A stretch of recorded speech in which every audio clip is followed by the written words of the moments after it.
നെന്മാറ ഇരട്ടക്കൊലക്കേസിൽ പ്രതി ചെന്താമരയ്ക്ക് ഇന്ന് ശിക്ഷ വിധിക്കും. കേസിൽ ചെന്താമര കുറ്റക്കാരനെന്ന് കോടതി വിധിച്ചിരുന്നു.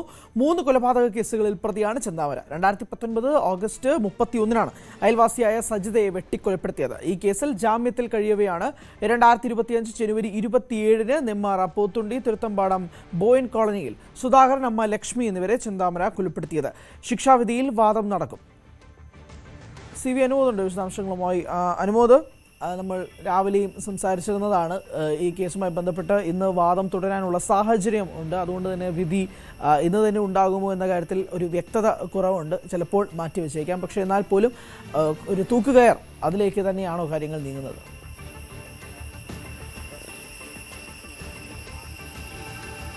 ഹരി, ഇവിടെ പ്രോസിക്യൂഷൻ ആവശ്യപ്പെടുന്നത് ചെന്താമരയ്ക്ക് പരമാവധി ശിക്ഷ എന്നുള്ളതാണ്. അത് ക്യാപിറ്റൽ പണിഷ്മെന്റ്, അതായത് തൂക്കുകയർ തന്നെയാണ് പ്രോസിക്യൂഷൻ ആവശ്യപ്പെടുന്നത്.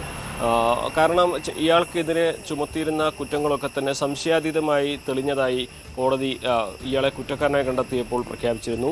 ഇനി അതിൽ ചുമത്തിയ വകുപ്പുകൾക്കുള്ള പരമാവധി ശിക്ഷ തന്നെ ഇയാൾക്ക് നൽകണമെന്നുള്ളതാണ് പ്രോസിക്യൂഷൻ്റെ ആവശ്യം. അതായത് ഇരട്ടക്കൊലപാതകമാണ്, ആസൂത്രിതമാണ്, കൃത്യമായ ധാരണയോടെയാണ് ഒരു കുടുംബത്തിലെ എല്ലാവരെയും തുടച്ചു നീക്കണം, ഇല്ലാതെയാക്കണമെന്ന ചിന്തയുടെ അടിസ്ഥാനത്തിലാണ് ഇത് ചെയ്തിരിക്കുന്നത്. 2019 ഭാര്യയെ കൊന്നു.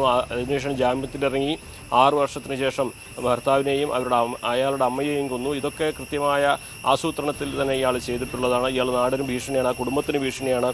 അതുപോലെ തന്നെ ഇനി ഒരു തരത്തിലും ഒരു മനപരിവർത്തനം ഉണ്ടാകില്ല എന്ന് അയാൾ തന്നെ പലപ്പോഴും കോടതിക്ക് മുമ്പാകെ അയാൾ ചോദ്യങ്ങൾക്ക് ഉത്തരമായിട്ട് പറഞ്ഞു കഴിഞ്ഞാൽ അയാൾക്ക് മനോനിലയിൽ ഒരു പ്രശ്നവുമില്ല. അതൊക്കെ ഈ കാര്യങ്ങളൊക്കെ തന്നെ ചേർത്ത് വായിക്കുമ്പോൾ ഇയാൾക്ക് പരമാവധി ശിക്ഷ ലഭിക്കാനുള്ള സാധ്യത തന്നെയാണ് കാണുന്നത്. ഇതിൽ സംശയത്തിൻ്റെ ഏതെങ്കിലും ആനുകൂല്യം ഇയാൾക്ക് ഈ ഒരു പരമാവധി ശിക്ഷ നൽകുന്നതിൽ നിന്ന് കോടതിയെ കഴിയുമോ എന്നുള്ളതായിരിക്കും പ്രതിഭാഗത്തിൻ്റെ ശ്രമം. എന്താണെങ്കിലും 11 മണിയോടെ ഇതുമായി ബന്ധപ്പെട്ട വാദപ്രതിവാദങ്ങൾ ആരംഭിക്കും. കോടതി കേസ് പരിഗണിക്കും. സ്വാഭാവികമായിട്ടും വാദം പൂർത്തിയായാലും വിധി ഇന്ന് പറയുമോ എന്ന കാര്യത്തിൽ വ്യക്തത വന്നിട്ടില്ല. കാരണം അത് ഒരുപാട് നടപടിക്രമങ്ങൾ പൂർത്തിയാക്കേണ്ടതുണ്ട് വിധി പറയുന്നതിന് മുമ്പായിട്ട്. ഇനി സുരക്ഷാ കാരണങ്ങളാൽ ഒരുപക്ഷെ ഇന്ന് തന്നെ പറയാനുള്ള സാധ്യത തള്ളിക്കളയാനുമാകില്ല. എന്തിനാണെങ്കിലും ഇന്ന് കേസിലെ വാദപ്രതിവാദങ്ങൾ നടക്കും. അത് എപ്പോൾ പൂർത്തിയാകും എന്നതിൻ്റെ അടിസ്ഥാനത്തിലായിരിക്കും വിധി പ്രസ്താവത്തിലേക്ക് കോടതി കിടക്കുക. പരമാവധി ശിക്ഷ നൽകണം, അതായത് കൊലക്കയർ നൽകണമെന്ന് തന്നെ പ്രോസിക്യൂഷൻ ആവശ്യപ്പെടുന്നുണ്ട്. അതിൽ നിലവിൽ ഇരട്ട ജീവപര്യന്തം അനുഭവിക്കുന്ന ചെന്താമരയ്ക്ക് ആ കൊലക്കയറിൽ കുറഞ്ഞതെന്തെങ്കിലും നൽകാൻ കഴിയുമോ, അല്ലെങ്കിൽ അത്തരത്തിൽ ശിക്ഷ കുറയ്ക്കാൻ കഴിയുമോ എന്നായിരിക്കും ഒരു പക്ഷേ പ്രതിഭാഗത്തിൻ്റെ ആവശ്യം. എന്നാണെങ്കിൽ 11 മണിയോടെ കേസ് പരിഗണിക്കുമെന്നാണ് നമുക്ക് അറിയാനാകുന്നത്. 11 മണിയോടുകൂടി കേസ് പരിഗണിക്കുമെന്നാണ് മനസ്സിലാകുന്നത്. അനുമോദാണ് വിശദാംശങ്ങൾ നൽകിയത്.